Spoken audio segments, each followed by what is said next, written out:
Hello everybody, welcome back to the channel. My name is Brianna. This is Coffee, Books, and Bullet Journals. Today I thought we would do a pretty casual video and talk about some popular books on Booktube that I own, but I haven't read yet.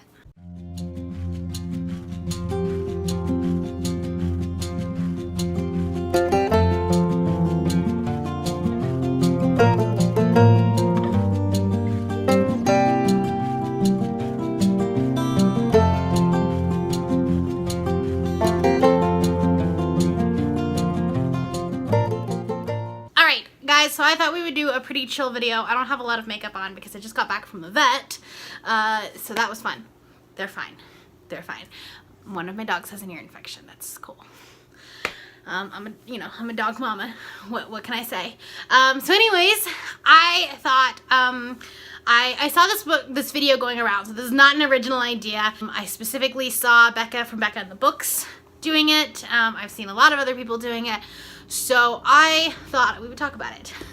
So there are some really popular books on Booktube specifically right now, and I own a lot of them, but I haven't read them yet. So I thought we would talk about them, and then I want you to tell me which books I should prioritize.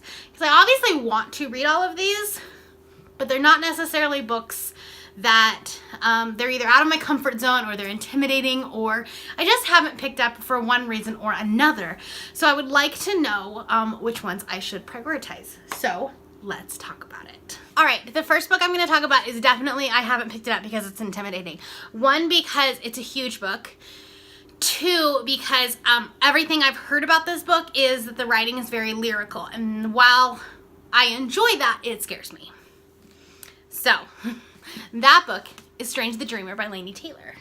This is a fantasy novel about a guy named Strange.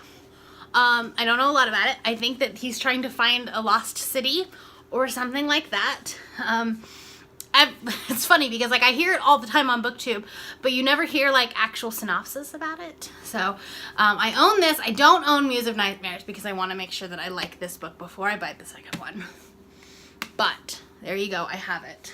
All right, a couple of these books are on my 19 books that I want to read in 2019. So I definitely have to prioritize them sometime this year. And this is one of them. I think there's three. I think there's three or two or three. I don't even know. I need to watch that video again.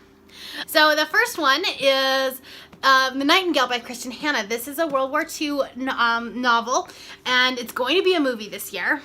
And I think it's some sort of love story, or I don't know. I don't know anything about this book. I got it on sale, I think on Amazon Prime Day. It's going to be a movie, so I do want to read it. World War II novels, it's kind of, well, historical fiction in general, but World War II specifically is one of those books, or one of those genres or subgenres that I never actually I'm always super hesitant to go into. I'm almost scared to go into them, but then once I get into it, I love them. That happened with All the Light We Cannot See last year. It happened to a certain extent with The Tattooist of Auschwitz. I love the story, didn't like the way it was handled. I feel like she could have done better, but that's all in my wrap-up, in my March wrap-up. I'll link that up there. But anyway, so World War II is something that even when I was in school, I absolutely loved that time period.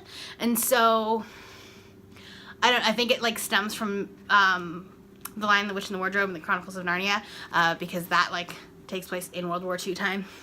So it's one of those things that it scares me because this is a huge book. I think it's almost 600 pages or something like that. So yeah, it's definitely one that's intimidating, but I know I'm gonna love it. So I don't know why I haven't picked it up yet. On that same thing about World War II fiction, I have The Book Thief by Marcus Zusak, and I've heard really mixed things about this book. I've heard, some people, this is their favorite book of all time, and some people gave it a 1 star. And both of those people, both of those camps, there are people that we have similar reading taste. So I have no idea what to think about this one. or what I'm going to, I don't know. I'm scared to do it. But I think this one is about like a little girl in Nazi Germany who finds a book, I think, finds the Gravedigger's Handbook and like steals it basically. And that becomes like her first act of book thievery. And then she basically like wants to steal all of the books so she can read them. Again, sounds like a great premise. It's World War II. I should love it. I'm just hesitant to go into it. Again, it's a pretty big book. And yeah, I'm a little scared. But I think it's going to be really good. Okay, the next book is actually, it's a really popular book, and I don't know, like, I should have picked it up last year. I know that. But I am going to be picking it up next month because it is the Literary Alliance pick for the month of May. So I am going to pick this one up pretty soon, and that is Vicious by V.E. Schwab. First off, like, it's a beautiful, I was hoping the naked cover had something other than just solid black. I hadn't looked yet. But anyways, I do love this cover, like the skull and crossbones. This is about two men who, if you don't know what Vicious and Vengeful are, it's about two, I think they're college students, who have figured out that in order to become what they call extraordinaries, you have to have like a near-death experience or something like that. So they basically have a near-death experience and they get these powers, and it's kind of a battle of sorts. I'm sorry, I'm playing with my hair and it's bugging me, and I'm sorry. So I have been told that this is very morally gray. It's about an anti-hero. You're not necessarily like not a likable guy. I don't know, but I have heard really, really good things about Vicious and Vengeful. So I'm excited about it. But yeah, so this is one that I'll be prioritizing next month, and I'm very excited. All right, guys, sorry if the camera changed. The dogs came in, knocked my tripod off. I didn't realize that it was out of focus until much later. So hopefully the video does not look too bad, but I fixed it. We're a little bit better now. Still have a shadow, but whatever. The next book I will be also prioritizing later on in the year. I'm going to be participating in the read-along that goes from August to October for all 4 of these books, as the last one was just announced. And by that you can probably tell what it is. And that is The Diviners by Libba Bray. This is 1920s New York City flappers. I'm excited about this one, to be honest. This is a book I picked up a few months ago on audio and then didn't...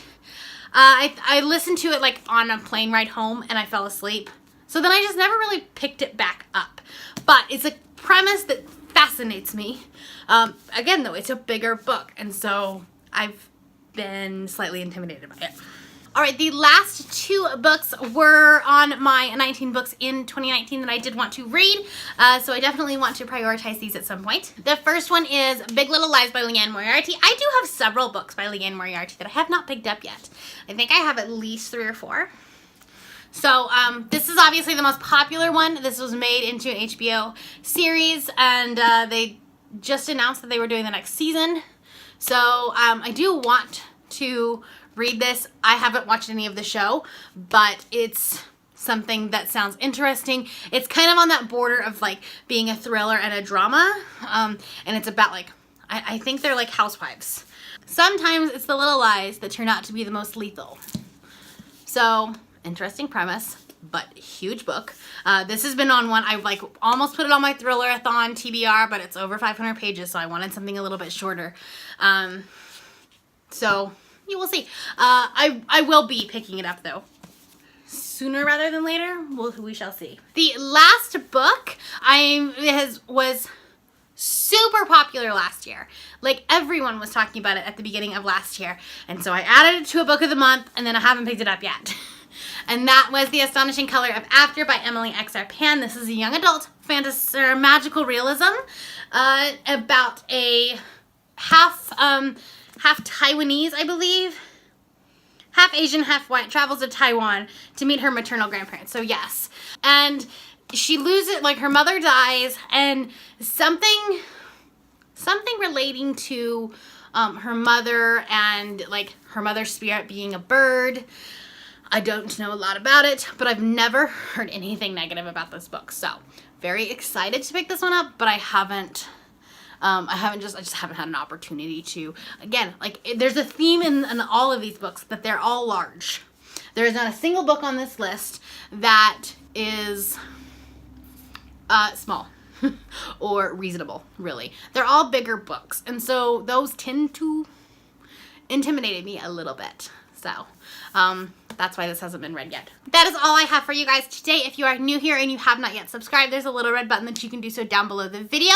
And all of the links to my other social medias are in the description below if you would like to be my friend on any other platform. Thank you all for watching. Have a great day. See you all next time.